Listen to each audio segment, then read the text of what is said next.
Americans now, that is a different case with Trump, less clear, but the Western Europe, including UK or France, they are now in this new turn of this war are on the side of the enemy. Okay, if I can just mix in those varying things that you were saying, when it comes to Central Asia, is there friction between, or will there be between Russia and China?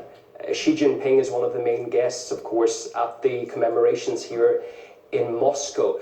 How do you see that relationship developing in Central Asia between Russia and China?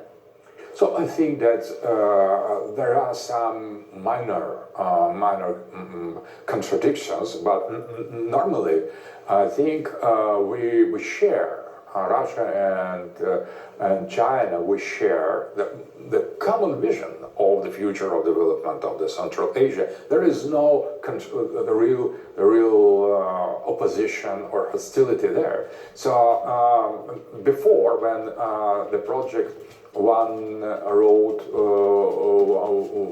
one road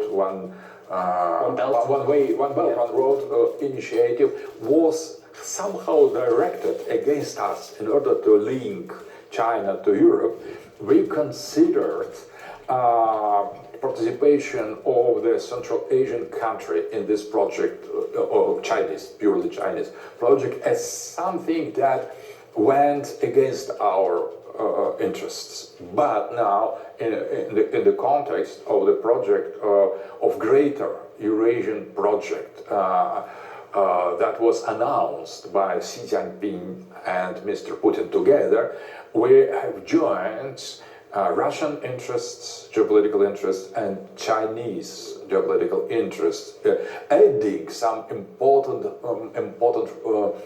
belts, these belts, and that transformed the role of the Central Asian countries. They now participate in the common project, Russian-Chinese common project, and their Eurasian identity, Eurasian orientation fits very well in this new version of this common Russian-Chinese strategical plans. Can I then just add the US into this as well?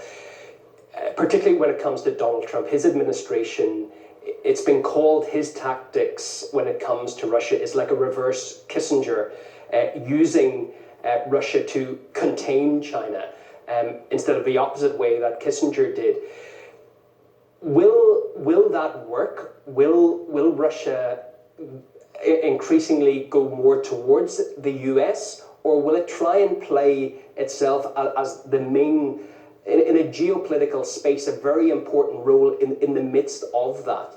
So, if we consider what we have now, we have the war in Ukraine started by United States, by Biden, that was recognized as well by Trump himself, and still US, EU, European Union, totally supports Nazi anti-Russian regime in Ukraine. So how we could be confident in the West that started and continues the fight against us, and still supplying of lethal weapon our main enemy. So in order to get our